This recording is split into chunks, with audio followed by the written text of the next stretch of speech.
So hello guys. तो आज हम शुरू करने वाले हैं रेस्पिरेटरी सिस्टम का आगे एक्सचेंज ऑफ गैसेस। हमने पिछले वीडियो में देखा था कि कैसे टाइडल वॉल्यूम क्या होता है या फिर इंस्पिरेटरी रिजर्व वॉल्यूम क्या होता है। तो चलो मुझे एक्सपिरेटरी रिजर्व वॉल्यूम का वैल्यू कमेंट बॉक्स में लिख के बताओ क्या है। ठीक है, तो आज हम स्टार्ट करने वाले हैं एक्सचेंज ऑफ गैसेस। तो एक्सचेंज ऑफ गैसेस में मेनली क्या है कि जैसे एल्वियोलाई हमने सुना है। एल्वियोलाई क्या होता है, हमारे लंग्स में प्रेजेंट होता है। ठीक है, बलून लाइक स्ट्रक्चर होता है। ठीक है, तो ये क्या होता है कि एल्वियोलाई के पास ही ना एक्सचेंज ऑफ गैसेस होते हैं। ठीक है, हम कैपिलरीज होते हैं, कैपिलरीज में ब्लड होते हैं। तो एल्वियोलाई से ऑक्सीजन कहाँ जाता है, हमारे ब्लड में। ठीक है, और ब्लड से CO2 एल्वियोलाई में जाता है। ठीक है, इसी को तो एक्सचेंज बोलते हैं ना। और अगर गैस का एक्सचेंज हो रहा है तो एक्सचेंज ऑफ गैसेस। ठीक है, तो इसको हम बोल देते हैं primary sites of exchange of gases, alveoli को। ठीक है, और तो प्राइमरी साइट्स ही क्यों बोलते हैं, क्योंकि और भी साइट्स होते हैं। अब जैसे कि देखो, ब्लड ने ऑक्सीजन लिया एल्वियोलाई से, अब ब्लड जाएगा कहाँ, हमारे बॉडी के टिश्यू के पास। टिश्यू के पास भी एक्सचेंज होगा, तो एक ये भी तो है ना एक्सचेंज ऑफ गैसेस का साइट। ठीक है, बट क्योंकि एल्वियोलाई मेन साइट है जहाँ से हम ऑक्सीजन ले रहे हैं और CO2 छोड़ रहे हैं, इसलिए हम इसको क्या बोल देते हैं, primary sites of exchange of gases. ठीक है, अब बोलोगे कि ये एक्सचेंज ऑफ गैसेस होता तो है, बट ये किस बेसिस पे होता है। तो ये एक्चुअली होता है सिंपल डिफ्यूज़न के बेसिस से। ठीक है, डिफ्यूज़न मतलब कि कॉन्सेंट्रेशन या प्रेशर का वहाँ पे डिफरेंस होगा, तभी डिफ्यूज़न होता है। आपने पढ़ा होगा ये। ठीक है, तो अब हम देखते हैं कि जो डिफ्यूज़न होता है उसका रेट किस चीज़ पे डिपेंड करता है। ठीक है, तो उसका 3 क्राइटेरिया है। सबसे पहला है प्रेशर या कॉन्सेंट्रेशन ऑफ ग्रेडियंट, और ये सबसे इंपॉर्टेंट है। ठीक है, ये सबसे मेजर है। ठीक है, उसके बाद सॉल्युबिलिटी ऑफ गैसेस, मतलब कि गैस कितना सॉल्युबल है, हम बात करेंगे। फिर थिकनेस ऑफ मेम्ब्रेन, ये मेम्ब्रेन क्या होता है ये भी हम देखेंगे। ठीक है, फिलहाल तो हमें ये याद कर लेना है कि जो डिफ्यूज़न का रेट है वो किस पे डिपेंड करता है, प्रेशर या कॉन्सेंट्रेशन ग्रेडियंट। ग्रेडियंट मतलब क्या होता है, डिफरेंस। ठीक है, ग्रेडियंट मतलब डिफरेंस, तो प्रेशर का डिफरेंस होगा तो डिफ्यूज़न होगा। ठीक है, अब हम देखते हैं क्या कि जैसे CO2 और O2 का मेनली यहाँ पे क्या होता है, एक्सचेंज होता है। तो हम देखते हैं कि ये जो CO2 का सॉल्युबिलिटी है ना, वो O2 के सॉल्युबिलिटी से ज़्यादा है। और कितना ज़्यादा है, 20 से 25 टाइम्स ज़्यादा है। किसका, CO2 का सॉल्युबिलिटी। तो अब ये बोलोगे कि जब कोई भी एक्सचेंज हो रहा है, ठीक है, तो वहाँ पे O2 भी है, CO2 भी है, तो CO2 का ज़्यादा होना चाहिए ना O2 के लिए। इसलिए क्योंकि प्रेशर ग्रेडियंट या कॉन्सेंट्रेशन ग्रेडियंट हम प्राइमरी कंसीडर करते हैं, तो वहाँ पे क्या होता है कि ऑक्सीजन के प्रेशर के अकॉर्डिंग ही काम होता है। ठीक है, CO2 भी एक्सचेंज होगा और O2 भी एक्सचेंज होगा, बट क्योंकि प्रेशर ग्रेडियंट ऑक्सीजन का ज़्यादा होता है, इसलिए यहाँ पे प्रेशर ग्रेडियंट ज़्यादा मैटर करता है। ठीक है, तो अगर क्वेश्चन आए, आपको क्वेश्चन पूछे कि rate of diffusion depends upon, first option ये है, सेकंड ऑप्शन ये है, थर्ड ऑप्शन ये है, फोर्थ ऑप्शन नन है। ठीक है, तो क्या मारोगे, प्रेशर ग्रेडियंट। ठीक है, अगर हमें एक ही चूज करना है तो हम ये वाला चूज करेंगे। ठीक है, बट अगर फोर्थ ऑप्शन रहा ऑल ऑफ दीज, तो फिर हमें किसके साथ जाना है, ऑल ऑफ दीज के साथ जाना है। बात समझ में आ रही है क्या, इतना दूर क्लियर है। अब हम देखते हैं कि ये डिफ्यूजन मेम्ब्रेन क्या होता है।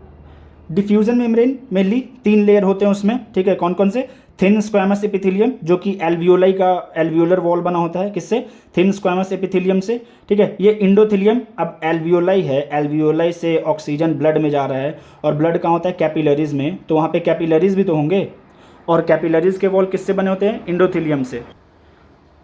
और तीसरा क्या है, बेसमेंट मेम्ब्रेन, जब कैपिलरीज और एल्वियोलर वॉल के बीच में जो स्पेस होता है उसको उसमें मेम्ब्रेन होता है, उसको क्या बोलते हैं, बेसमेंट मेम्ब्रेन। अब बोलोगे कि सर समझ नहीं आया, चलो एक फोटो से देखते हैं।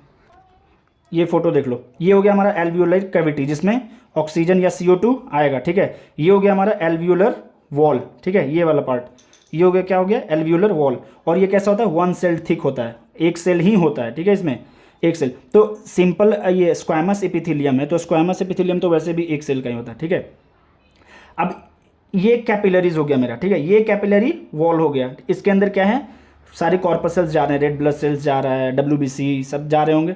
ठीक है, और ये कैपिलरीज के बीच में ये जो स्पेस है ना, ये जो स्पेस है, इसी को हम बोल देते हैं क्या, बेसमेंट मेम्ब्रेन। तो टोटल 3 लेयर हो गए, देख रहे हो, एक तो एल्वियोलर वॉल जो कि सिंपल स्क्वैमस एपिथेलियम का बना है, एक बेसमेंट मेम्ब्रेन, और तीसरा ये कैपिलरीज का जो वॉल है उसको क्या बोलते हैं, इंडोथेलियम। अब ये इंडोथेलियम क्या होता है, ये मैंने सर्कुलेटरी सिस्टम में पढ़ाया था, तो अब जाके वो प्लेलिस्ट देख सकते हो। ठीक है, इतनी बात क्लियर है। तो ये हो गया डिफ्यूजन मेम्ब्रेन का पार्ट। अब हम देखते हैं कि ये एक्सचेंज होता कैसे है। ठीक है, वो तो एल्वियोलाई से ब्लड में जा रहा है, ये तो समझ आ रहा है, बट क्यों जा रहा है, क्या वजह है कि जा रहा है? ऑक्सीजन ही क्यों ब्लड में जा रहा है, क्यों ना CO2 क्यों नहीं ब्लड में जा रहा है? ठीक है, CO2 ही ब्लड से एल्वियोलाई में क्यों जा रहा है, CO2 एल्वियोलाई से ब्लड में क्यों नहीं जा रहा है? तो चलिए हम इस पर थोड़ा सा डिस्कशन करते हैं। इस पिक्चर को हम ध्यान से देखते हैं। ठीक है, ये मैंने रफ डायग्राम बनाया है समझने के लिए, इसमें ज़्यादा मैंने कलाकारी किया नहीं है और मैं उतना बड़ा कलाकार हूँ भी नहीं। ठीक है, बस ये मैं थोड़ा मैच कर देता हूँ, ठीक है, ताकि आपको डाउट ना हो कुछ। ये दोनों मिले हुए हैं। ठीक है, तो अब देखते हैं क्या होता है। सबसे पहले क्या है, लंग्स है। ठीक है, लंग्स में PO2 बोले तो पार्शियल प्रेशर ऑफ ऑक्सीजन। अब बोलोगे प्रेशर, पार्शियल प्रेशर, मैं थोड़ा सा बता देता हूँ, वैसे आपको पता होगा, बट पार्शियल प्रेशर क्या होता है, किसी भी पर्टिकुलर गैस का, जैसे ऑक्सीजन हो गया या कार्बन डाइऑक्साइड हो गया। अब एटमॉस्फेयर में मिक्सचर ऑफ गैसेज हैं। ठीक है, बट अगर हम बोलेंगे कि एटमॉस्फेयर का क्या है, तो हम बोलते हैं एटमॉस्फेरिक प्रेशर है। ठीक है, बट अगर हम बोलेंगे कि एटमॉस्फेयर में ऑक्सीजन का प्रेशर क्या है, इंडिविजुअल ऑक्सीजन का प्रेशर क्या है, तो हम उसको रिप्रेजेंट करते हैं पार्शियल प्रेशर ऑफ ऑक्सीजन से। समझ आ रही है बात?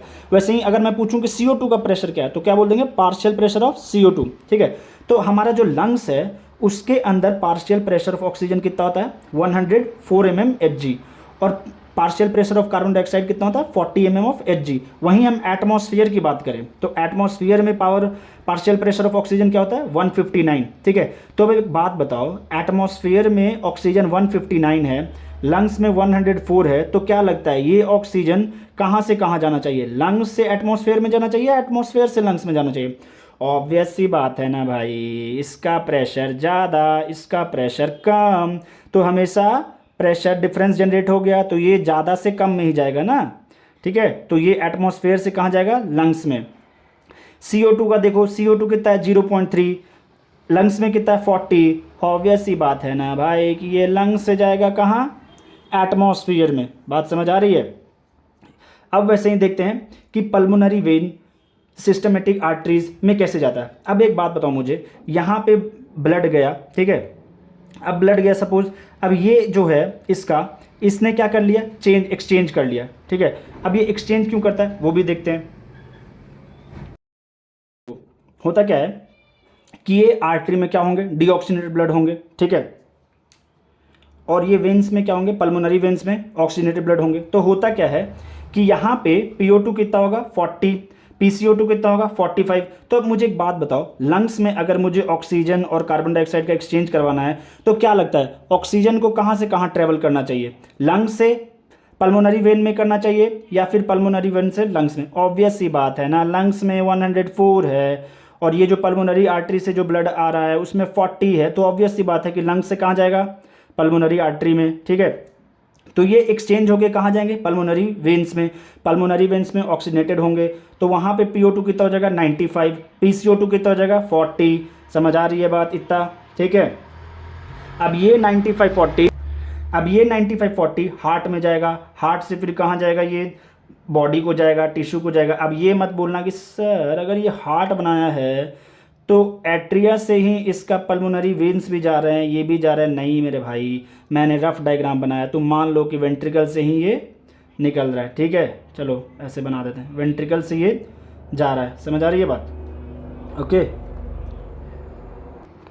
तो वेंट्रिकल से कितना जाएगा, जो पल्मोनरी वेन्स में आएगा वही ब्लड तो इधर जाएगा ना, तो इसमें भी कितना हो जाता है, PO2 95, PCO2 40। ठीक है, तो ये क्योंकि हमारा इसमें ऑक्सीजनेटेड ब्लड है, तो ऑब्वियस सी बात है कि ऑक्सीजन ज़्यादा होगा।